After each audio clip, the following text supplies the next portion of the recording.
Hey guys, welcome back to our channel. Today we will start NCERT class 11th chapter number 5 morphology of flowering plant.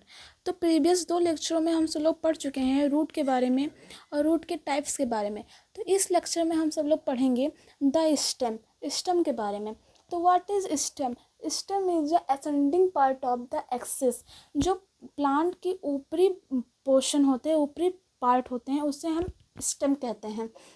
Ascending part होते हैं जो plant के, उससे हम stem कहते हैं। तो यहाँ पर एनसीईआरटी ने एक क्वेश्चन पूछा है कि स्टेम और रूट को कैसे हम पहचानेंगे, कैसे डिफाइन करेंगे। तो जो रूट होता है उसमें नोड और इंटरनोड नहीं पाए जाते हैं, जो स्टेम होते हैं उसमें नोड और इंटरनोड पाए जाते हैं।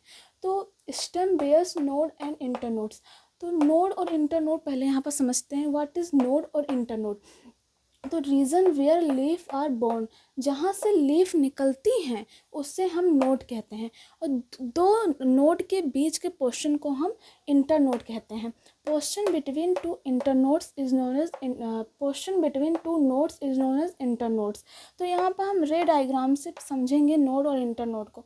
ये हमारा मेन स्टेम है और स्टेम से ब्रांच निकली है और ब्रांच पे लीफ निकली है। जहाँ से लीफ निकली है उससे हम नोड कहते हैं और दो नोड के डिस्टेंस को इंटरनोड कहते हैं।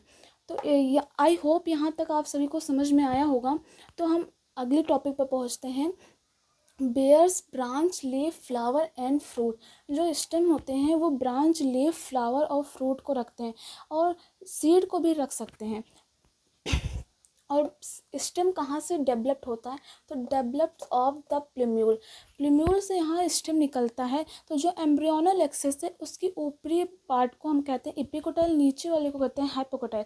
जो एपिकोटाइल का टर्मिनल पार्ट है उसे हम कहते हैं प्लूम्यूल। प्लूम्यूल से हमारा स्टेम निकलता है। जो हाइपोकोटाइल का टर्मिनल पार्ट है उसे हम रूट रेडिकल कहते हैं और रेडिकल से हमारा रूट निकलता है। तो इसके बाद डेबियर्स फॉर्म द प्लूम्यूल। प्लूम्यूल से हमारा स्टेम निकलता है। बेयर्स बड, यहाँ पर स्टेम बड्स भी रखते हैं। तो पहला बड है टर्मिनल, उसको हम एपिकल भी कहते हैं। और दूसरा है एक्सिलरी बड। एक्सिलरी बड होते हैं, दो प्रकार के बड होते हैं, टर्मिनल और एक्सिलरी बड। और यहाँ पर हम समझते हैं रेड डायग्राम से टर्मिनल और एक्सिलरी बड को। टर्मिनल बड क्या होते हैं? जैसे कि जो मेन स्टेम है उसके जो टॉप है वहाँ पर एपिकल बड पाए जाते हैं, या कि जो रूट के टॉप होता है वहाँ पर भी टर्मिनल बड पाए जाते हैं। और जो एक्सिलरी बड है, और जो ये देखिए मेन स्टेम और ब्रांच के जो बीच का पोर्शन है उसे हम एक्साइल कहते हैं और एक्साइल पर जो बड निकले होते हैं उसे हम एक्सिलरी बड कहते हैं। तो आई होप यहाँ तक आप सभी को समझ में आया होगा। तो अब हम पढ़ते हैं फंक्शन के बारे में, स्टेम के फंक्शन के बारे में।